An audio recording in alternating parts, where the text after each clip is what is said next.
دا خو ما خپل سلام وکړ دا خو په ما لازم دی چې مدینې ته راشم د دواړو جهانو سردار باندې به خپل سلام کوم زه چې کوم مقصد له راغلی اوس هغه مقصد له زما مفتي صاحب ورغې مونږ ورسره و چې څه مقصد دی چې مخامخ رسول الله مبارک ته ودرېد نو څه وایي د الله رسوله زه نن بل څه له راغلی یم د پاکستان مسلمان ستا شمله اوچته کړله سبحان الله د پاکستان مسلمان ستا پټکی اوچت کا ستا ناموس محفوظ کا ستا شمله قادیاني ځمکې ته غورځوله هغې غورځېدو ته پرې نه ښوده هغې اوچته وساتله د الله رسوله نن د پاکستان د مسلمان د طرف نه تا له زه مبارکباد ته راغلی تاجدار حتم نبوت تاجدار حتم نبوت زه وایم شل او سل او زر روډونه پولونه او هسپتالونه او یونیورسټۍ د مفتي صاحب د اسمبلی د دې اقدام نه قربان دا چې د څه کړي دي ما له چې مفتي صاحب څه کړي دي مفتي محمود او هغه داسې لیډر چې ټولو منلی مفتي صاحب په قومي اتحاد کې د ټولو منلی دي دا ټول ورپسې شاته ولاړو مفتي صاحب یې مشر و ولي خان بابا ورپسې شاته ولاړ اصغر خان ورپسې شاته ولاړو دا ټول ورپسې شاته ولاړو او د مفتي صاحب سیاست یې منلی و مفتي صاحب چې کومه کارنامه کړې ده مور راوړې بچې به داسې کارنامه ونه کړي اوس لګیا دي مخالفین او یاره دې کې ترمیم پکار دی نو زه مولانا قاسم صاحب د هغې د دفاع دپاره لېږل غواړم ضرورت دی چې لاړ شي او که لاړ نه شي او هر څوک چې ما سره څوک وي دې به لاړ شي د پلانکو حمایت به کوي او د پلانکو به کوي او د پلانکو به کوي او د اسمبلی ته ځي او د اسلام آباد ته ځي او مولا اسلام آباد غواړي ته جوړ مکاو غواړي او که ته مدینه غواړې که نه بیت المقدس ته روانې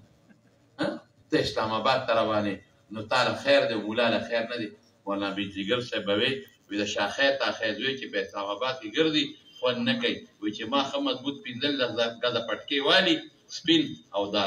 اسلام آباد په دې کوڅو کې منډې وام نو اسلام آباد بیا ما سره خوند کوي زه اسلام آباد سره خوند کوم ته څه له زه اسلام آباد له دا جي اسلام آباد غواړي ولې اسلام آباد د دې ملک کیسه ده اسلام آباد غواړم که نه څه دپاره غواړم دې څه له غواړې دې څه له غواړم زه دې له غواړم چې مفتي محمود څه کړي دي د هغې لپاره غواړم زه دې له لېږم چې د مفتي محمود د راوړلی شوي سیل دې ما له دفاع وکړي هلته او بل څوک رانه شي نن د پیغمبر په پټکي لاړې ونه توکي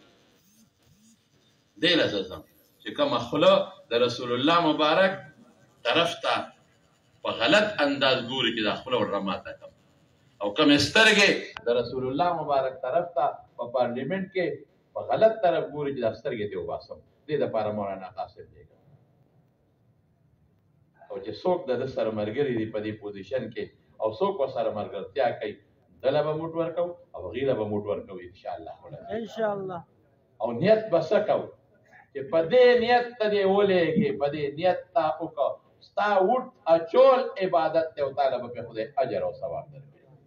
چې دلته په وړه یو سړي ته ولېږې او هغه بره لاړ شي او هغه هلته غله وکړي رښتیا ووایه غلا خو هغه وکړه ته په ګناه کې شریک شوې که نه او چې یو سړی بره لاړ او د کوټې ته وخته او هغه بره بانګ وویلې خلکو ته او تا ورته پړوی رسوله هغه د دین دپاره کار وکړو ته په ثواب کې شریک شوې که نه شوې د مولانا قاسم صاحب شخصیت ته وګوره شیخ الحدیث دی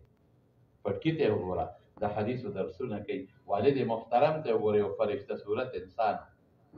مدرسې ته وګوره ستاسو په علاقه څومره لوی ده ده داسې جومات بني چې د مولانا قاسم صاحب د مدرسې بچی یا د بچي پکې نه در باندې حق جوړېږي انشاءالله العزیز نو دی به خامخا به هر صورت د ده ناکامي کامیابي ده خو ناکامي نه ده مونږ نه غواړو ولې مونږ وایو چې د خدای د عزت په جامه کې پټ کړي خدای پکې رسوا نه کړي چې دا څوک سبا ونه وایي چې پټکي والا هم راوغورځو که نه چې څوک دا ونه وایي چې پټکي مو خاورو ته راوغورځو که نه چې زما د پټکي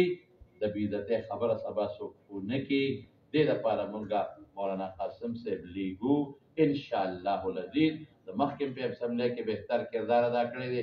دی نوی نه دی دی زوړ دی دی به بیا هم کوي انشاءالله بیا به هم کوي او بیا به هم کوي او چې تاسو څومره ملګري یې نو چې کله هم بیا الیکشن کې وټونه شي نو ټول به ورسره انشاءالله العزیز په ډکه منګوله او خو د عزت په شکل او په دغه سوچ ملګرتیا کوي ان شاء الله ولدي ان شاء الله. واخر دعوانا ان الحمد لله رب العالمين. السلام عليكم. وعليكم السلام.